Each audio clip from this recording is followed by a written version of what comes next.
What is up, Brad fans? How you doing? How you living? So glad to have you here for what is, the wrap up, the last show of the year the last show of the year with Brad. My esteemed co-host Brad is here, and likely the last show of the year for me as well.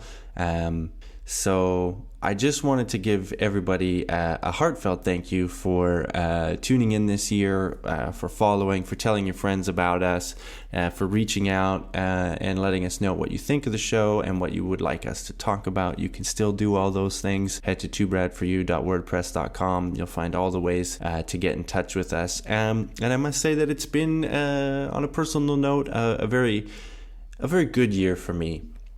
You may know that I had my first son. My wife had our first son. He is now with us. It's been a great learning experience. I hope to, in the new year, delve into maybe some of the science of child rearing or development. I think this is a fascinating thing when you get to see a little human and his brain expand and his abilities expand, his or her abilities expand. It's really blown my mind in many ways. And I think that would be interesting to explore. I also started another podcast project, which is some big news that I'd like to tease here. So I became a co-producer of the Big Biology podcast, which I think listeners of this show might enjoy. So you should check it out. Big Biology podcast, available wherever you get your podcasts. And it's a really nice show run by two biologists, Marty Martin and Art Woods. They've been doing it for a while. They've got a really nice process. They bring on lots of great guests and do sort of the long form interviews with them, and let's just say it's been a pleasure to work with them, and I know this is a shameless plug, but it's been a pleasure to work with them. I joined in the fall, and it's really like brought back an enthusiasm for me for biology. I left academia now 2-3 years ago, and to kind of get back into some of these more in-depth biology discussions, even if I'm just sitting on a sideline and producing, it's been great. So many interesting concepts that I hadn't been considering in a long time. Mainly, evolution, something that's so seems so settled. And it is. Evolution is real. But, we've been having these conversations on the Big Biology show about, what is the level of selection? Where does selection take place? Where does it occur? Is it on the gene level, the selfish gene idea, or organismal level, or even in the environment, when animals like beavers make dams and alter the environment? That's something that's passed down to their kin and influences the way that they will experience the world and their fitness, and therefore natural selection. So something that you take for granted as evolution, as I did as a biologist, is now like totally reopened in new ways for me. Just things that I probably should have been thinking about and that I wasn't. And so I would encourage listeners of this show to go check that out, because I think you would like it. Lots of really interesting stuff. And I'm going to try and cherry pick some of the topics from that and bring them to you on this show, because there's some fascinating stuff that has been brought to my attention from there. In terms of Too Brad for You, we're going to keep doing it. We're going to keep plowing ahead for the next year, for 2022. 2021 was a good year for us. We had like 18 shows that we put together about all sorts of different things. We did the politics stuff, which we haven't been able to keep up with as much as I would have liked, but coronavirus was, of course, the big topic of most of our shows this year, although we did get to travel to the Insight Conference in Berlin. That was a big highlight for me from episode 71, doing some interviews at the Insight Conference, talking all about psychedelic research. It's a topic we love on this show. So that was a big highlight for me. You should check that one out. We also had Shayla Love, senior writer with Vice, who covers the psychedelic beat and many other interesting topics. Great science writer. She was kind enough to be on the show. That's the In Conversation episode 20 from back in April. That was a real highlight for me. Just in terms of having interesting guests, we had everyone that came on the show. I want to send a sincere thank you to Martin Nielsen, parasitologist in Kentucky. We had a great conversation with him about science communication and open science. That led to a conversation with Stephen Doyle, who is a computational biologist, about, we were talking about whole genome sequencing, and then again, open science, how parasites evolve, resistance to drugs. That was a great conversation. David Poses, the author of The Weight of Air, came on to tell his story about dealing with opioid addiction and how the drug buprenorphine has helped him. And I'm going to try and follow up on that story because I think it's an interesting story, and there's been some recent developments in terms of some research on buprenorphine and its ability to help people with opioid addiction and some of the myths surrounding that. Doctors are still very hesitant to prescribe it, and maybe they shouldn't be, and maybe that's something we can get into, and something that could help with the other epidemic of the year, which is the opioid epidemic. We also had the usual appearance from Jay Ingram. Always great to talk to him. He was telling us about his podcast Anthropomania, which is available wherever you get your podcasts. I think that was it for the guests, but like I said, all very great. I'm very grateful that all those people came on. Go back and listen to those conversations if you haven't, because they're all timeless, of course. And then, what other stories did we touch on? There was, like I said, vaccines were a big part of it. That'll be a big part of this episode, as was the space race, which you'll hear about again on this episode. We had a weird story about male pregnancy, the controversial, let's say, research in China where they were implanting fetuses and into males for some reason. We talked about ivermectin and the alleged global conspiracy. We talked about lab leaks. We talked about crap-fueled rockets. We talked about Ebola. We talked about the malaria vaccine. Lots and lots and lots of great content this year that I was really proud of, and I hope that you enjoyed as well. So that's it for me for the intro. I just wanted to say thank you so much for listening. I really, really do appreciate it, and I will continue to be making these shows. So please tell your friends, follow along, subscribe wherever you get podcasts, leave us a message at our website, twobradforyou.wordpress.com, or on the social medias at twobradforyou. And I hope you had a good year as well. I hope you made it through with minimal emotional scarring, and that 2022 looks bright for you as it does for me and Too Brad for You. And we will see you on the other side. So thank you so much, everyone.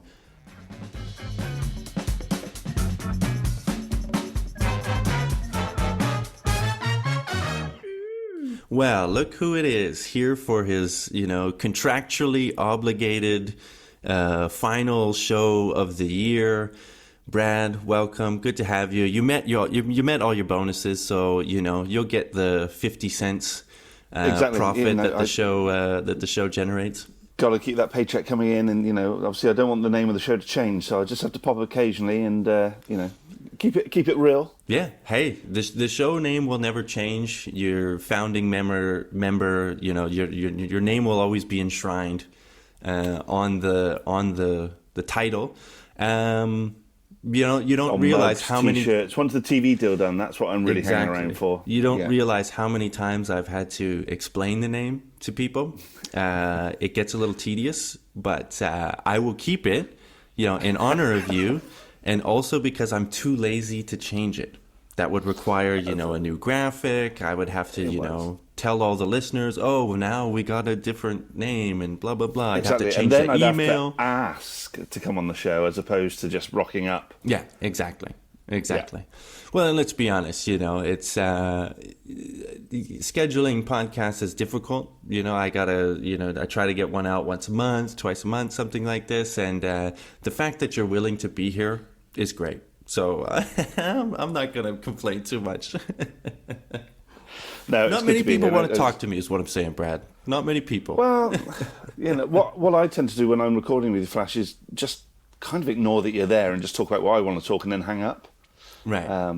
But no, as you said, it's always difficult to schedule time, especially, you've been expanding your brood there in Germany as well, so that takes up time and stuff going on in my life. But no, it's good to be here, and we can do that annual wrap up, maybe a couple of predictions for what might come next year, because we always nail those on the head so well. Yeah, well, we'll get to it, but we've been calling for a head transplant for what, like 4 or 5 years now. So hey, well, I don't want to take the wind out of your sails, but that is on my list to talk about today. But yeah, well, we'll see what we do. We'll try and keep it positive. We'll try and because it's been a tough year for a lot of people. Let's just say, I'd say, let's keep in mind, I'd say 2021 was better than 2020. I thought I had a better year personally. Yeah, what you've done there is you've set a low bar to jump over, haven't you? Really? Yeah, but do you know how I operate my life? Well, shoot low, achieve low, feel good about it.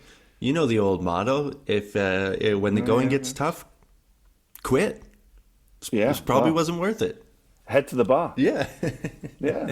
Head to the bar. Well, the lowest one possible.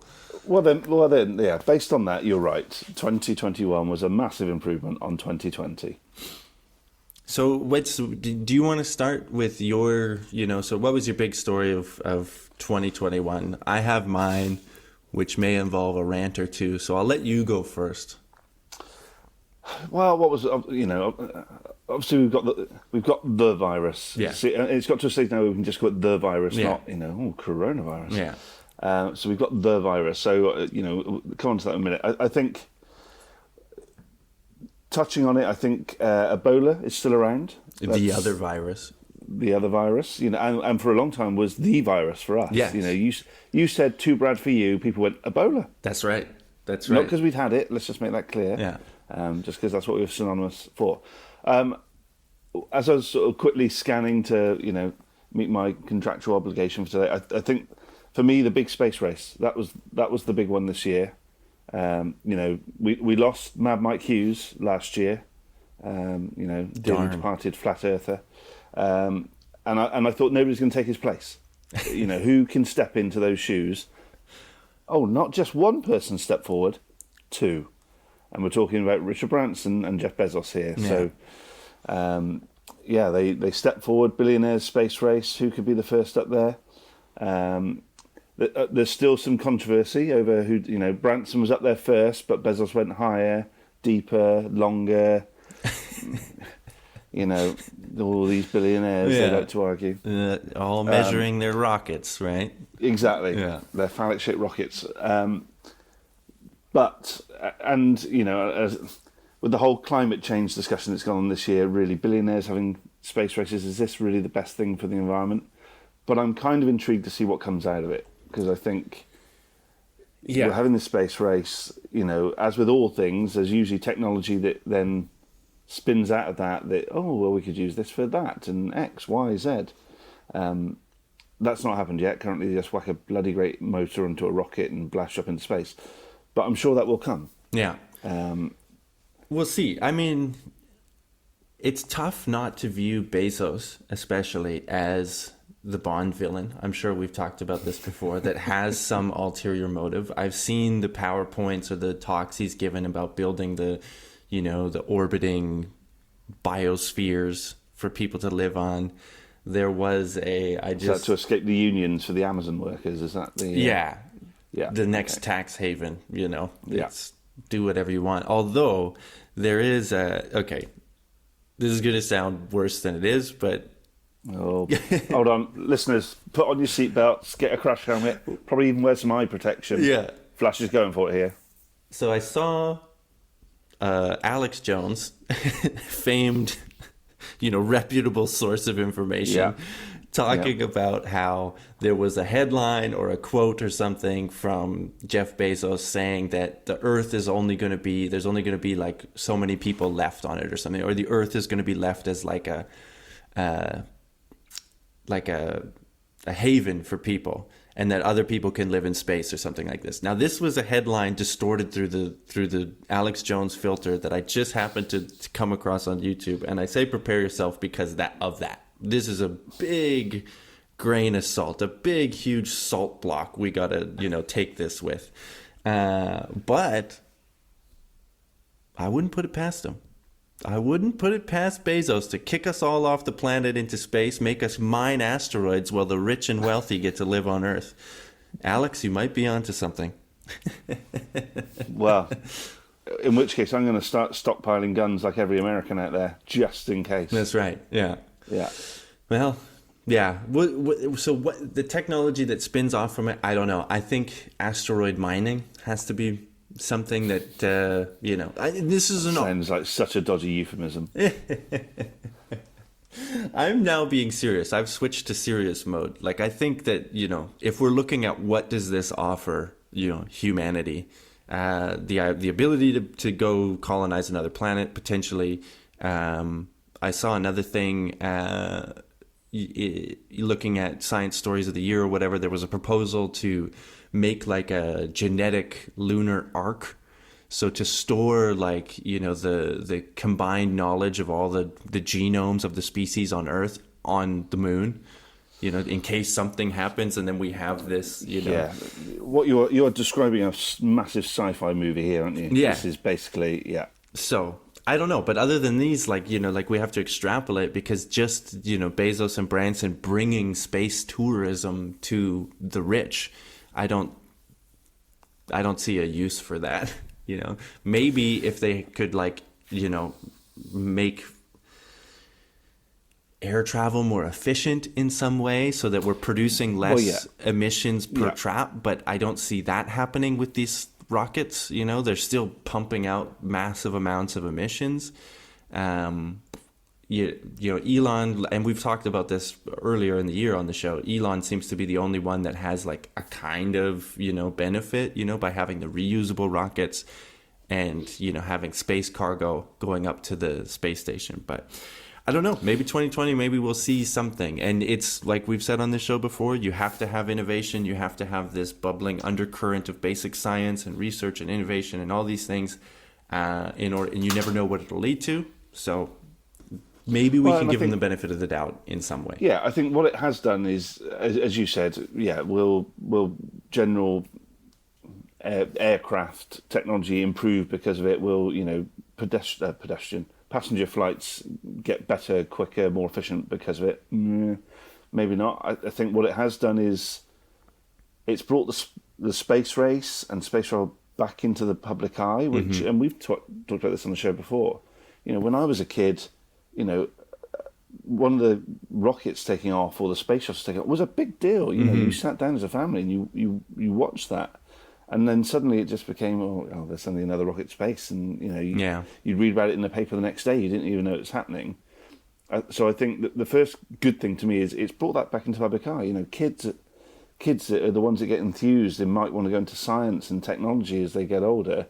Are being enthused by that. So I think that's a good thing. I think then the other end of the scale is actually the scientists. Well, suddenly, if I'm in NASA now, I'm going to be going, oh, hold on, Branson and Bezos are going up in space, then we need to be going one better. We need to be going a step further or two steps further. What do we do? Or how can we work with them to... Or how can we work that, right, well, it's now easy to get to the edge of space. So, right, now we want to go to Mars. Now we want to, launch probes here, there, and everywhere. So I think that, for me, will be the interesting. Maybe, as you said, the technology won't be leaps and bounds, but will that just energize people to think further ahead and go further ahead? But hey, when it happens, we will report on it. Yeah, that's true. Eventually. Yeah. I like the human spirit sort of angle to it. I think there is something there. We are, that is kind of our bread and butter, right? Is getting out there, exploring things, pushing things for better or for worse. It's created some good things. It's created a lot of challenges, but it seems to just be who we are. So I'm down for it. Like, I'm down for going out into space and figuring it all out. But I just don't know that I like those two guys as the figureheads of it, Well, I think Richard Branson. He's think, better. He's better. At least he was doing the balloons and stuff, and he's kind of the adventurer guy, Yeah, you sense Bezos has just done it because other people are doing it, and he's got the money to do it. Yeah. Which, if I had his money, maybe I'd be the same. But Yeah. All right. Yeah, that was a big story. That was, and we'll see how it plays out. The other big story, as you mentioned, is the virus continues to plod along. Like I said, I think we had a better year. Maybe the stats don't reflect that, but I think on a personal level, a lot of people had a better year. We've become, and you can argue for better or worse. Again, like, people have become more accustomed to living in this way. I think that's overall a good thing. Like, I think personally myself, I feel better about managing my risk.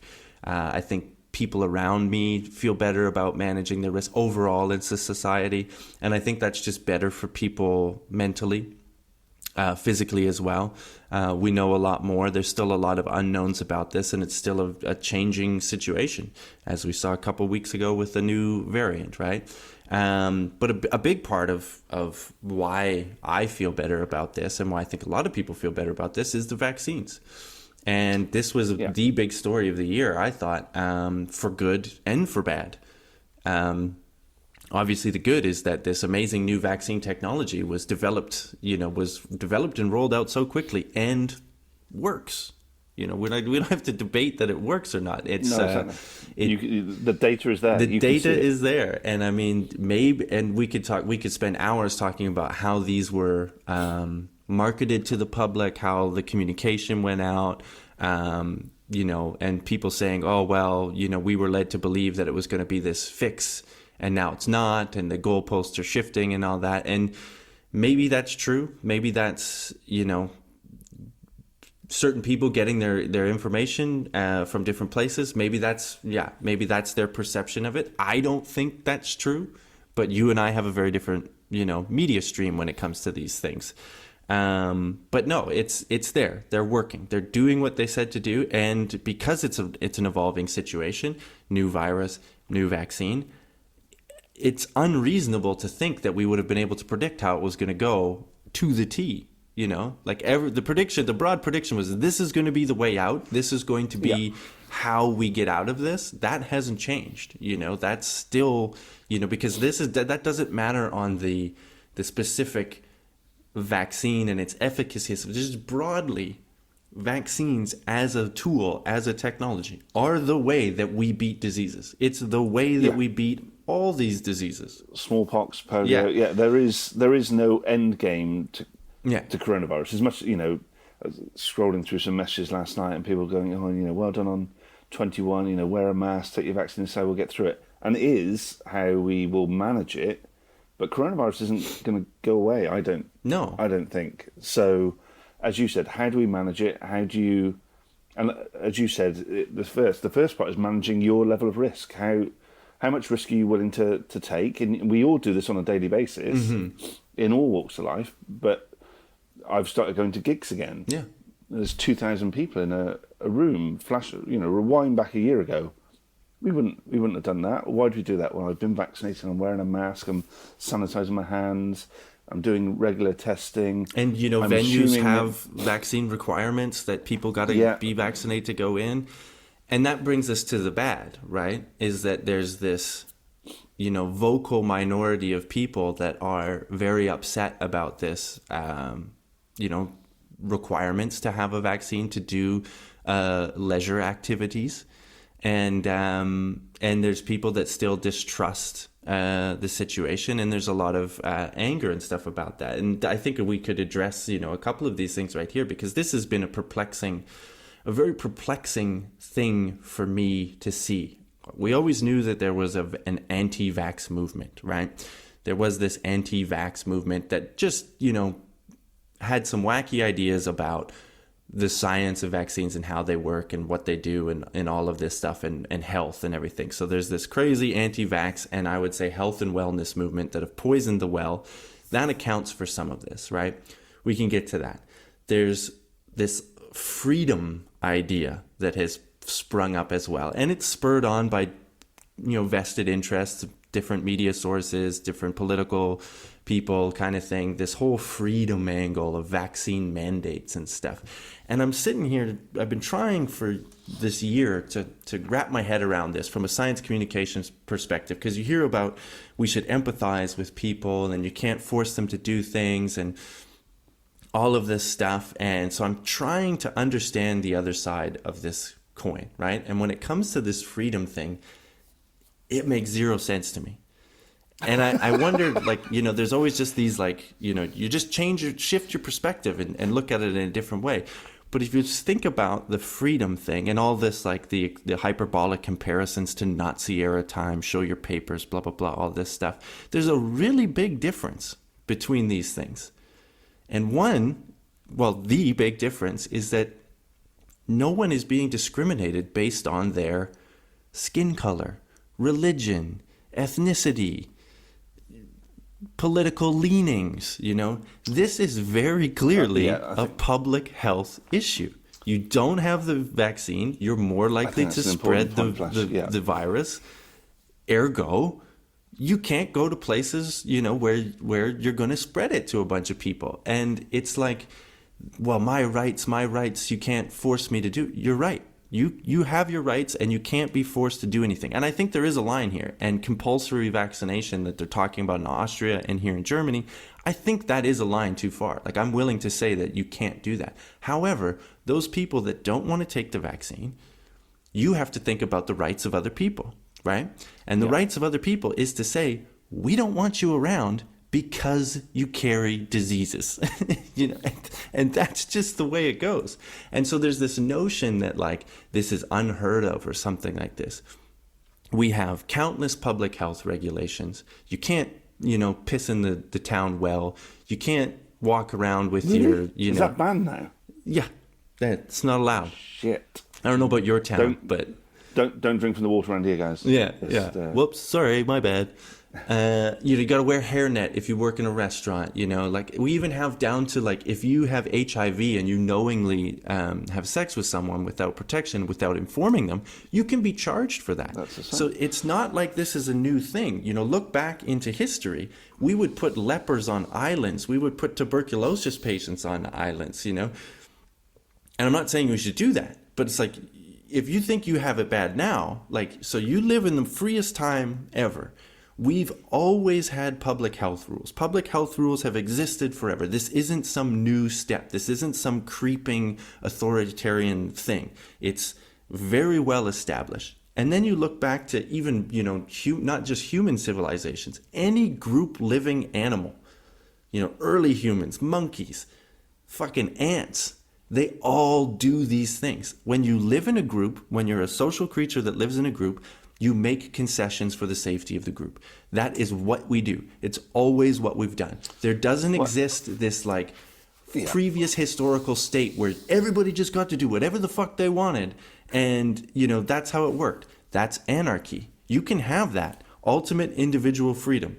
You can have anarchy. But then you know what? Society doesn't work. Your groups don't work. So this is not a new thing. And this is just what's blowing my mind about this, is just that there's this, idea that, it's, we've reverted away from our pure nature and what we should, it's no, we're doing exactly what we've always done, what you should do, because freedom only works, to have the maximum individual freedom, everybody has to agree to a certain set of rules. Because like I said, if you have maximum individual freedom, without this agreement of social cohesion, then you just have anarchy, and then most people's freedoms get trampled because the strong do what they want. This, and it's so the freedom angle doesn't make sense. It's ridiculous and it doesn't make sense. Well, and you mentioned about the compulsory vaccines, and like you, I think that is a step too far. and as you said, you manage it accordingly. So, you know, as we were discussing before we came on the air, if you want to travel now, you can travel and you don't have to have the vaccine. You need a shit ton more tests, forms, probes. You're going to have to quarantine to do it.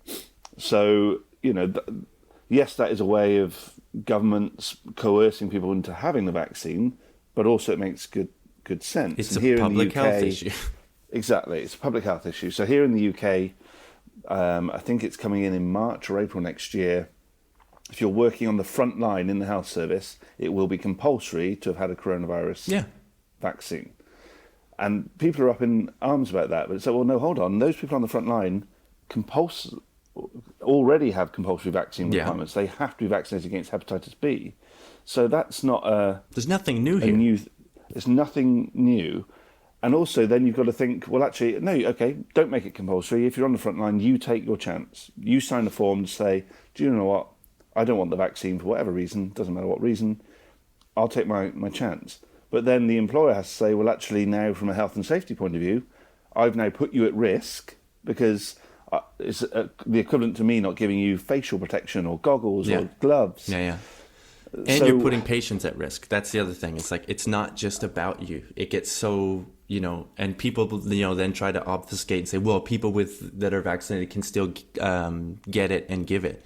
It's like, yes, but at a lower rate. Like the data's there. Like it's at a lower rate. It's not rocket science here. You know, that's the way it works. And I've got some friends that haven't had the vaccine because they've got underlying health issues, and they're naturally just worried. You know, they've had other vaccines and had massive reactions, and they're worried. But they're also willing to accept that curtails their life and their freedoms a little bit. You know, they're willing to accept. Well, actually, they don't want to travel because they don't want the risk of coronavirus anyway. And they've said even if we were vaccinated, we wouldn't want to travel. And so you're right. And I was never a skeptic about the vaccines, but when the vaccines first came out, I was like, well, hold on. You know, in the space of 6 months, we've gone from not having a vaccine to having a vaccine that we're now mass dosing everyone with. I was a skeptic to that. And I held back until I went back and looked at the data and made my own decision. Now, I know not everyone out there is going to pour through scientific papers or be able to, right?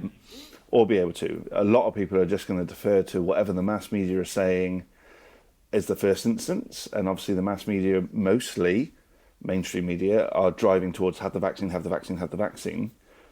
What's the next level down from that? Well, the next level down is not mainstream media. It's going to the pub or going to the coffee shop or meeting friends for a game of something, and one of your friends is bound to be the skeptic and go, well, I'm not having it. My mate John had it and he almost dropped dead because he had the vaccine. Oh, right, well, I heard my mates. Yeah. I'm not going to have it. So then you get those pockets, and I think now it's become a very socially divisive issue. You know, I don't think we're quite getting to the point. Well, no, I think we are actually getting to the point where some families are torn on. Yeah, I'm sure. Yeah, I'm sure. But again, it's just, I would say to these people, and this is like the thing is like, you know, there was all this, well, we have to nudge them along. We have to, you know, we don't want to force, you know, all this stuff. But I find it very hard to empathize with the position because, you know, these people want to say like, well, I'm skeptical. I do my own research. I, you know, this, that, and the other. But like all of their, you know, for all of this stuff that they talk about of like, well, I'm thinking I'm the one that like, you know, is actually, I'm not just the sheep that's following. There's so many flaws in the logic and in the, you know, and then just a blatant disregard of the data. I mean, if you just looked at risk probability, you know, even if you thought you didn't need the vaccine, and then this is the other group, right? Is the people that are like, well, I'm not anti-vaccine. I just don't think I need this one. You know, I'm a healthy guy. I'm a this, I'm a that. And this is where I blame the wellness community because they've poisoned the well in terms of this, like, well, don't put things in your body that aren't natural, you know? And then you bring up this, like, well, what is natural? Well, mRNA is a natural molecule. It's it's everywhere, you know, it's in your body, you know? And vaccines are one of the most natural, you know, if you think about it, forms of protection. It does exactly what a real infection would do. Stimulate your immune system so you make the antibodies, you know, and then it's gone and then it leaves your body. This isn't a drug that has to be processed by your liver. You don't have to take it every day. It's like, so it's actually in all of these metrics, again, if you just flip the way you're looking at it, it's exactly what you would want, right? But there's this idea, no, I don't want to put things in my body. I don't want to do this and do that. And again, when you look at it, when you look at the data, you will spread the infection less. So there's a help your neighbor part. You will be better protected about in the rare chance that you are a healthy person and you're not likely to suffer from coronavirus. Well, this reduces your chance even more. So why wouldn't you take that? And the risk of getting corona or having an adverse reaction from the vaccine, all of the risks are higher with corona. So there's really no logical reason not to. Even if you're like, well, my risk for corona is low. Yeah, well, your risk could be lower. And it could be, and your risk of having something wrong with the vaccine is lower than that. So it's like you're walking around, there's bullets flying around, you're in a war zone. Someone's like, hey, here's a bulletproof vest. I said this before in another episode. Here's a bulletproof vest. And you're like, nah, I'm good. I'm a healthy guy. It's like, yeah, but... Or you're like, yeah, I'm quick. I can dodge bullets. It's like, yeah, you might, but you might also get shot. Like, why not take the protection? It's like, why not just have it? And then you don't have to worry about it. Like, it makes no sense. It makes no sense to just be like, and that's the same with people being like, oh, well, now we need a booster. Well, now when does it end? Well, it ends when the pandemic is under control, and it ends when we figure out, well, this is how many booster shots you need to be protected. We have flu shots every year. It's like, why do you need to know this like magic number end point? It's like, if someone said to me, hey, it's not working, great. But if you get another one, you can be protected against it. Great. I'm glad you figured that out. Thank you for figuring that out and letting me know so that I can better protect myself. It's like, it's so stupid. I also think a lot of people out there just expect the vaccine to be a magic, and it's true. Think about vaccines for other things, smallpox, for polio. We've eradicated those diseases because of vaccines. Yes. So that's great. But what we have to remember is we've not eradicated the common cold. We've not eradicated influenza. Why? Because these are viruses that mutate really quickly, really readily, and make that very difficult. And that's what we're trying to fight here. So the analogy I've given somebody in the past is, yes, we have vaccines, and they are doing a great job. You can see the data. You can see that. Yes, case numbers we're going through a fourth wave. Case numbers are going up, but hospitalizations and deaths aren't. Yes. That's down to the vaccine. But the analogy I give people are, we are still at the stage of the leaky dam. The virus trying to come through, and we are, in a very crude term, we are literally just putting fingers in to block the holes in the dam right now. Yeah. Now, at some point, we will develop a vaccine, I'm sure, that we will be able to paste over those holes and put reinforcements there and take our fingers out the holes, and none of the virus will leak through. Yeah. But right now, we are still in that. Yeah. Or the pressure from the other side of the dam eventually goes down. Goes away. And that's where we are right now. We are not at total eradication with the vaccines that we have. We're at an interim step right now. So we just need to buy ourselves time to get to the next step. Now, that buying us time, as you alluded to, might actually just be natural immunity. Yeah. Eventually, unfortunately, herd immunity. We've killed off a lot of people out there because of the vaccine. Because of the virus. Because of the virus. Ooh, shit. They'll be soundbiting now, all the naysayers, won't they? Oh, Brad said it. So, unfortunately, there's been a vast number of deaths because of the virus. So that has selected. So therefore, you probably have it as well, Flash. I've got close friends that live in the same house, live in the same small area where one person's had the virus and the other person hasn't. Yeah. Well, that other person has definitely been in contact with the virus. Well, why haven't they got it? They've got it because of haven't got it because of natural immunity. Yeah. So that's all going to come into it at some point. And it's going to take a while, and that's the thing. And so, I don't know. We can move on from this because I could rant about it for a while. But the point is that they were a great breakthrough, and I don't see these counter arguments, and I find it very frustrating. And that's unfortunate that was a big story of 2021 was also this division, the protest against this. And let's remind ourselves it is a minority of people that are staunchly opposed and violent and doing all this stuff. The hesitant people I can understand, but like I said, if we run through these arguments of like freedom, of, well, I'm healthy, I don't need it. And then finally, well, I don't trust it. You know, the last one, you don't trust it. I'm worried about the safety. All of the safety data is there. The risk calculations are all there. It's all in favor of the vaccine. The one thing people say is, well, we don't know about the long-term consequences. Fine. You know what? You're right. You won't know about long-term consequences until years have passed, right? But in saying that, you also have to recognize there's never... The short-term consequences. Well, short-term consequences of not having it, and there has never been long-term consequences from a vaccine. If you understand the biology of how these things work, the technology behind it, like I said, it's a thing that goes in, stimulates your immune system, and then leaves. It's gone. It's no longer in interaction with your body, with your cells, with anything. So there is never happened before. And this vaccine, even though it's a new vaccine delivery system, it's the mRNA, it's a new technology, the principle is the same as all the other vaccines. So there's never been long-term consequences for vaccines. Doesn't exist. That has yet to exist. And there's no real mechanism that anyone can explain that would lead to long-term consequences. Like you would have like some totally new, pathway in biology would have to be, discovered in order to be like, oh, this is going to cause a problem in 10 years or something like that. It doesn't interact with your DNA. It doesn't change your DNA. The spike protein doesn't stay in your body. The mRNA doesn't stay in your body. None of these things happen. So there's no reason to believe there would be long-term consequences. So yes, you can say we don't know about long-term consequences. That's true. But you have to think about the other side of that, in that there is no reason to believe there would be. There never has been for vaccines. So it's like you could say, well, we don't know if the sky is going to turn purple tomorrow. And you're right. We don't know. But why would it? So, if you're going to use that point, you have to give me a reason as to why you think, that there would be. And I can't think of one. I don't see one.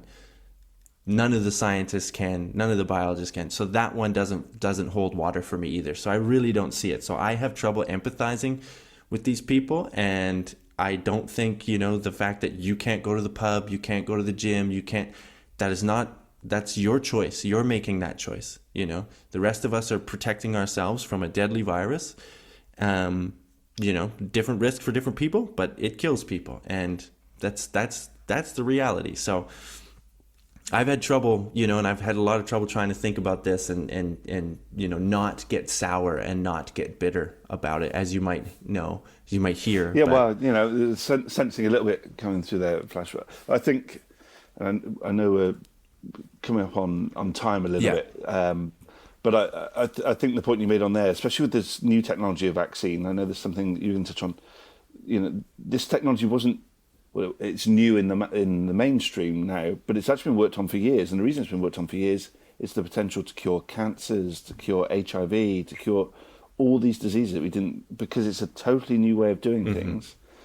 And I think that's what we're going to see, if we're looking at predictions for next year and the years going forward, we're going to see this mRNA vaccine technology explode, but not just for coronavirus, for HIV, for cancers that have very few other treatments. It's gonna be a game changer. Yes, in a good way. Definitely. Yeah, I definitely think so. And there's a number of stories about RNA in general, just in what we're learning. There was a story this year about plants. They found that plants are using it to communicate with each other. So they can, send RNAs out into the environment. Other plants can pick those up, and it does exactly, these same sorts of things that it always does in the body. It turns on different messenger systems. It turns off messenger systems and stuff. So you can, plants are communicating with their neighbors on this like genetic level and doing that. And I know that sounds freaky to people, but it's what these things do. It's how your body works. It's how life works. And so understanding that, and then like we do with everything, leveraging that to our advantage is massive. It's huge. The stuff that we could do with, crop breeding and sustainable crops and all of these things, GMOs, again, the people have poisoned against, well, that's not natural. It's like, well, we're going to need these things from a climate change perspective, and just in terms of, advancements in human life and conservation, even what we can do in terms of saving the species that we have and the ecosystems that we have. It's a big breakthrough, and it should be recognized as a big breakthrough, and it should be recognized as a success story, even if most of our headlines are negative on it. But this is the whole bias of news. We hear about the bad stuff. You hear about the one murder in your town. You don't hear about the thousands of people that didn't get murdered. People that weren't murdered. Yeah, exactly. So we do have to kind of wrap it up, though. You got the last sorts of meetings to shuffle through before you're off on your ski holiday. So. I know, some people have to do this thing. I am going to make a couple of predictions, though, just very quickly for next year, Flash, as we always like to do. So I'm going to jump on yours. I'm going to say that 2022 is going to be better than 2021. You heard it here first, and now it's going to go opposite. So. And then I'll never be invited back again. This is going to be the first prediction. We touched on it at the start of the show. There was no head transplant news this year, guys. Professor Canavero has had a bit of a quiet year. I don't know whether he's been hiding the virus. Maybe he's an anti-vaxxer. Who knows? But I predict he's going to come out of hibernation next year, and there is going to be some major breakthrough news on this. Yeah. So again, you've heard that here first. And we've touched on it. I think the vaccine debate is going to rumble on, but I think we're going to see some big breakthroughs for other diseases next year, all based on the vaccine technology that we've pioneered over the last 2 years. Mm-hmm. Yeah, I agree with all of those. The head transplant, I don't know if I'll leave that prediction to you. I hope it happens, or I hope something happens on there, because I just want to see the freak show, Well, and it gives us something to talk about. Yeah, as well. exactly. Definitely agree that mRNA technology is here to stay, and it's a good thing, and that we should be happy for that. We'll look forward to seeing its use in other vaccines. If you listened to last episode, I talked with an expert about malaria vaccines. That was a big story. I think we'll see some news about that going forward in the year. And my prediction / hope for the new year is climate change. I'm waiting for the big breakthrough. Are we going to see, a breakthrough in one of the sustainable energy technologies? I think we should be talking more about nuclear. I think people need to, take a hard look at what nuclear technology is. It's not Chernobyl. It's not, there is a waste issue, but yeah, it's a small issue compared to climate change, right? So it's one of those triage things. But what are some of these technologies that might sound scary that will actually help us out of a jam? What are going to be the advancements in policy in terms of sustainable energy? And are we going to finally see some kind of a breakthrough in, carbon capture or decarbonization or something like that? Or bringing back a hybrid woolly mammoth to repopulate the Arctic steppe and revert it back to a grassland, which would theoretically do a lot for climate change. There is a company that... So underlying that, you're basically saying Jurassic Park is going to happen. There's a company, Colossus, I believe it's called. I followed them for a little bit this year. They can't bring back the woolly mammoth completely, but they want to make a hybrid between the Asian elephant and with woolly mammoth genes. Few technical issues still yet to figure out. There always are. There always are, but they have a Pleistocene park up in Siberia. And the idea is that if rewilding, basically, it's a concept in conservation. You reintroduce species that once lived in an area, and this kind of reverts it back to a sort of more natural. And again, we're using that word natural. What is natural? But let's say a baseline state where, if humans hadn't fucked with it, this is what it would look like, right? So humans fucked with it and screwed it, and now humans going to fuck with it to try and put it right. Yeah, what can possibly go wrong? What other options do we have? We're constantly tinkering. Our mere maybe not presence. have a mammoth. Maybe just go, there are no more mammoths. Let's move on. Yeah, I'm just saying. It's an idea. Okay. So what are the... I wonder if we see something big in that space, or if it's going to be another year of hand-wringing and, slow consternation as the pot with all of us frogs and it slowly heats up. I don't know. We'll see. Well, we'll see. With that, I'm going to have to run to my day job that actually pays the wages, because the cut that I'm getting from the show just isn't food on the table We'll anymore. renegotiate for the next year. Yeah, well, I look forward to it. Flash, as always, it's been a pleasure. I'm sorry that I've been absent for a little while now, but hopefully we'll rectify that. That would be my prediction. I'll rectify that for next year. If you want to get in touch with me, Brit Brad, it's Twitter, Bradley W. Hayes. You can get in touch with the show at 2Brad4U on Twitter as well. Brad, if they want to get hold of you, Flash. As always, at bvanperidon on the platforms. The show has an email, 2brad4u@gmail.com. You can go to the website, 2brad4u.wordpress.com, and there's many a way to get in touch with us. You can subscribe, leave a comment, do all that stuff. It really helps. You can leave us a voicemail, all of these things. So, yeah. With that, listeners, have a great end of the year. If you celebrate Christmas, have a great Christmas. If you don't celebrate Christmas, enjoy the time off. Have a great New Year's Eve.